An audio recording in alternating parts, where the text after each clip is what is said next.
పులివెందుల ఈ పేరు వినగానే వైఎస్ రాజశేఖర రెడ్డి కుటుంబం గుర్తుకొస్తుంది. ఆ కుటుంబంతో పాటుగా ఇక్కడి రంగనాథస్వామి ఆలయం, పూల అంగళ్ళు కూడా అంతే ఫేమస్. ఈ పూల షాపుల్లో ఎలాగైతే 3 తరాల కుటుంబాలు వ్యాపారం చేస్తున్నారో, ఇక్కడ రాజకీయాల్లో కూడా వైఎస్ఆర్ మరణానికి ముందు వరకు కాంగ్రెస్, ఆ తర్వాత వైసీపీ జెండా తప్ప మరో జెండా ఎగరలేదు. 1955 నుంచి 2010 వరకు ఇక్కడ కాంగ్రెస్ ఏకంగా 13 సార్లు విజయం సాధించింది. ఒక్క ఎన్నికల్లో కూడా ఓడిపోలేదు అంటే ఇక్కడి నేతలు ఎంత పవర్ఫుల్లో అర్థం చేసుకోవచ్చు. మహామహులకు ఈ పులివెందుల పుట్టినిల్లు. వైఎస్ఆర్ ఈ నియోజకవర్గం నుంచి ఏకంగా 8 సార్లు ఎమ్మెల్యేగా గెలిచారు. 1978 నుంచి ఈ రోజు వరకు ఈ నియోజకవర్గానికి మకుటం లేని మహారాజుగా కొనసాగుతోంది వైఎస్ఆర్ ఫ్యామిలీ. కానీ ఇప్పుడు ఆ ఫ్యామిలీలో చీలిక వచ్చింది. వైఎస్ షర్మిల అనూహ్యంగా ఆంధ్రప్రదేశ్ కాంగ్రెస్ పగ్గాలు చేపట్టారు. అన్నతో పోరుకి సై అంటున్నారు. ఆమెకు తోడుగా నేను సైతం అంటున్నారు మరో చెల్లెలు సునీతమ్మ. మరి ఆమె పులివెందుల నుంచి చెల్లెళ్లలో ఎవరు బరులోకి దిగుతారు? దిగితే పరిస్థితులు ఎలా ఉంటాయి? సీఎం జగన్ జోరుకు బ్రేకులు వేస్తారా? టీడీపీ గెలుపు అవకాశాలు ఎంత అన్న అంశాలపై Big TV exclusive election survey చేసింది. ఆ వివరాలను చూసే ముందు 2019 ఎన్నికల ఫలితాలను పరిశీలిద్దాం. 2019 ఎన్నికల్లో పులివెందులలో వార్ వన్ సైడే అన్నట్లుగా ఎన్నికలు జరిగాయి. ఏకంగా 73% ఓట్లు సాధించి సంచలన విజయం సాధించారు ప్రస్తుత ఆంధ్రప్రదేశ్ ముఖ్యమంత్రి వైఎస్ జగన్మోహన్ రెడ్డి.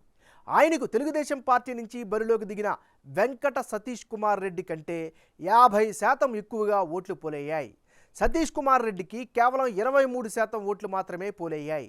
ఇక ఇతరులకు 4% ఓట్లు దక్కాయి. ఇది గత ఎన్నికల్లో ఉన్న పరిస్థితి.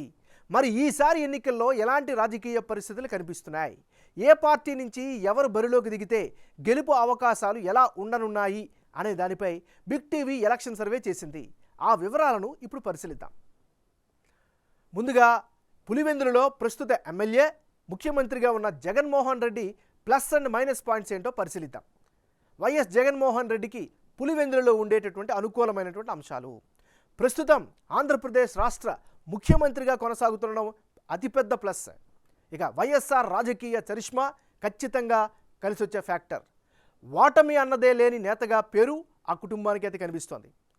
నియోజకవర్గంలో చేపట్టినటువంటి అభివృద్ధి కార్యక్రమాలు ఆయనకి పెట్టని కోటలా కనిపిస్తున్నాయి. పూర్తి స్థాయిలో పార్టీకి సంబంధించినటువంటి కేడర్ అంతా 100కి 100% జగన్మోహన్ రెడ్డి కోసం పనిచేసే పరిస్థితి ఉంటుంది. ఇది వైఎస్ జగన్మోహన్ రెడ్డికి సంబంధించినటువంటి అనుకూలమైనటువంటి అంశాలు. మరి మైనస్ పాయింట్స్ ఏంటి? నియోజకవర్గానికి అప్పుడప్పుడు మాత్రమే రావడం వల్ల అది కాస్త మైనస్గా కనిపిస్తోంది. ఇక నియోజకవర్గ బాధ్యతలను వైఎస్ అవినాష్ రెడ్డికి అప్పగించడం కూడా మరో చిన్న మైనస్గా చెప్పుకోవచ్చు.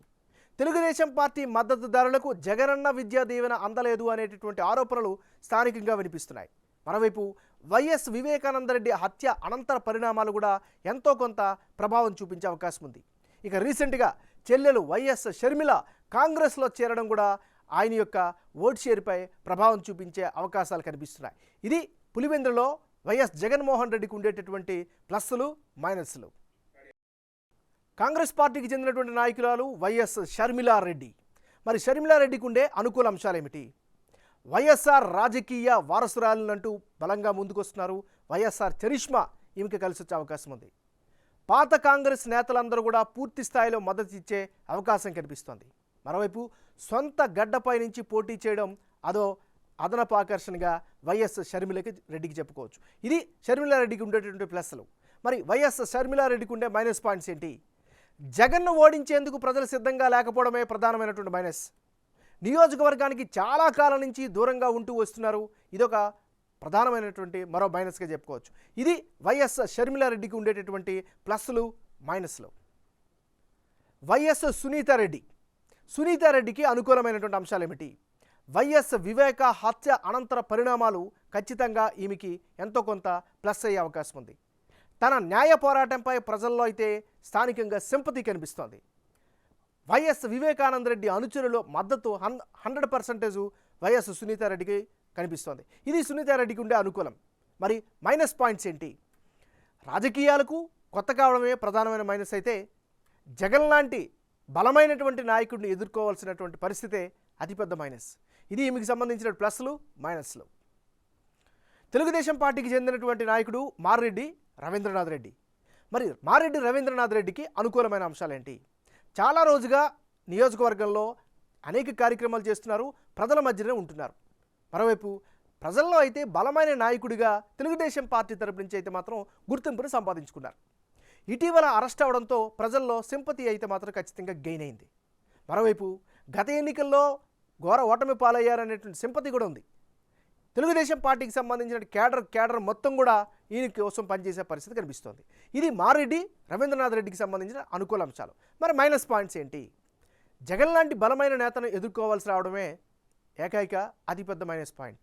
ఇది ఈయనకి సంబంధించినటువంటి ప్లస్లు మైనస్లు. రానున్న ఎన్నికల్లో పులివెందుల బరి నుంచి ఎవరెవరు బరిలో ఉంటే ఫలితాలు ఏ విధంగా వచ్చే అవకాశం ఉందో పరిశీలిద్దాం. YS Jaganmohan Reddy versus Mareddy Ravindranath Reddy versus YS Sharmila. అంటే ఇప్పటికిప్పుడు ఎన్నికలు జరిగి వైఎస్ జగన్, బీటెక్ రవి, షర్మిల బరిలోకి కనుక దిగితే వైసీపీకి ఏకంగా 63% ఓట్లు వచ్చే అవకాశం ఉందని బిగ్ టీవీ సర్వేలో తెలుస్తోంది. వైఎస్ కుటుంబానికి ఈ నియోజకవర్గంపై ఉన్న పట్టు, రెడ్డి సామాజిక వర్గ ఓటర్లు అధిక సంఖ్యలో ఉండడం, సంక్షేమ ఫలాల లబ్ధిదారులు ఆయనకు బలంగా మద్దతు తెలుపుతున్నారు. అంతేకాకుండా ఇక్కడ విపక్షం బలంగా లేకపోవడం జగన్మోహన్ రెడ్డికి కలిసి వచ్చే మరొక ప్రధానమైన అంశం. అయితే వైఎస్ కుటుంబ పాలనను వ్యతిరేకించేవారు టీడీపీ మద్దతుదారులు బీటెక్ రవిని బలపరుస్తున్నారు. ఆయనను టీడీపీ అధినేత చాలా కాలం ముందే పార్టీ అభ్యర్థిగా ప్రకటించడంతో ఆయన నియోజకవర్గంలో పార్టీ కార్యక్రమాలను ఉధృతంగా నిర్వహిస్తున్నారు. దీనికి తోడు ఎమ్మెల్సీ భూమిరెడ్డి రామ్గోపాల్ రెడ్డి వర్గం కూడా బీటెక్ రవికి మద్దతిస్తున్నారు. అంతేకాకుండా నియోజకవర్గంలో ఆశించినంత అభివృద్ధి జరగలేదని భావిస్తున్న వారు కూడా టీడీపీకి మద్దతు ఇచ్చే అవకాశం ఉంది. అయితే వీరంతా కలిసినా ఆయనకు 21% ఓట్లు పోలయ్యే అవకాశం ఉంది. ఇక పులివెందులలో ఉన్న ముఖ్య నేతలను సీఎం జగన్ పట్టించుకోకపోవడం లేదని భావిస్తున్న వారంతా ఇప్పుడు కాంగ్రెస్ వైపు చూస్తున్నారని బిగ్ టీవీ సర్వేలో తెలుస్తోంది. వీరంతా ఇప్పటి వరకు టీడీపీలో చేరేందుకు సుముఖంగా లేకపోవడంతో ఇప్పుడు వారికి కాంగ్రెస్ పార్టీ రీఎంట్రీ ఒక కొత్త ఆశని చిగురించిందనే చెప్పాలి. కాంగ్రెస్ నుంచి షర్మిల పోటీ చేస్తే ఆమెకు 13% ఓట్లు పడే అవకాశాలున్నాయి. ఇక మరో సినేరియాలో YS Jagan, BTech Ravi, YS Sunitha వీళ్ళు ముగ్గురు కనుక బరిలోకి దిగితే పరిస్థితులు ఎలా ఉంటాయో ఇప్పుడు ఒకసారి పరిశీలిద్దాం. అంటే YS Jaganmohan Reddy versus Mareddy Ravindranath Reddy versus YS Sunitha Reddy. వీళ్ళు ముగ్గురు కనుక బరిలోకి దిగితే షర్మిలకు ప్లేస్లో సునీత బరిలోకి దిగినా వైఎస్ జగన్ విజయాన్ని ఎవరూ ఆపలేరని బిగ్ టీవీ సర్వే రిపోర్ట్ చెబుతుంది.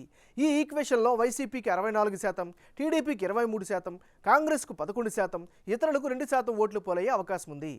దారుణ హత్యకు గురైన వైఎస్ వివేకానందరెడ్డి కూతురు అవడంతో ఆమెకి కాస్త సింపతి ఓట్లు వచ్చే అవకాశం ఉంది. ఇక మరో సినారియాలో అసలు కాంగ్రెస్ నుంచి ఎవరూ పోటీ చేయకుండా కేవలం వైసీపీ, టీడీపీ బరిలోకి దిగితే పరిస్థితులు ఎలా ఉంటాయో చూద్దాం. వైఎస్ జగన్మోహన్ రెడ్డి వర్సెస్ మారెడ్డి రవీంద్రనాథ్ రెడ్డి వీళ్ళిద్దరి మధ్య గనక పోరు జరిగితే పులివెందులలో కేవలం వైసీపీ, టీడీపీ గనక బరిలోకి దిగితే జగన్కి ఏకంగా 69% ఓట్లు పోలయ్యే అవకాశం ఉందని బిగ్ టీవీ సర్వేలో తేలింది. తెలుగుదేశం పార్టీ అభ్యర్థి బీటెక్ రవికి 27% మాత్రమే ఓట్లు, ఇతరులకు 4% ఓట్లు పోలయ్యే అవకాశం ఉంది. ఏ సినేరియాలో చూసుకున్నా పులివెందుల గడ్డపై మరోసారి వైసీపీ జెండా రెపరెపలాడడం ఖాయంగా కనిపిస్తోంది. ఇక మరో సినేరియాలో అసలు కాంగ్రెస్ నుంచి ఎవరూ పోటీ చేయకుండా కేవలం వైసీపీ, టీడీపీ బరిలోకి దిగితే పరిస్థితులు ఎలా ఉంటాయో చూద్దాం. వైఎస్ జగన్మోహన్ రెడ్డి వర్సెస్ మారెడ్డి రవీంద్రనాథ్ రెడ్డి వీళ్ళిద్దరూ అంటే పులివెందులలో కేవలం వైసీపీ, టీడీపీ బరిలోకి దిగితే జగన్కి ఏకంగా 69% ఓట్లు పోలయ్యే అవకాశం ఉందని బిగ్ టీవీ సర్వేలో తేలింది. ఇక టీడీపీ అభ్యర్థి బీటెక్ రవికి 27% మాత్రమే ఓట్లు, ఇతరులకు 4% పోలయ్యే అవకాశం ఉంది. అంటే ఏ సినారియాలో చూసుకున్నా పులివెందుల గడ్డపై మరోసారి వైసీపీ జెండా రెపరెపలాడడం ఖాయంగా కనిపిస్తోంది.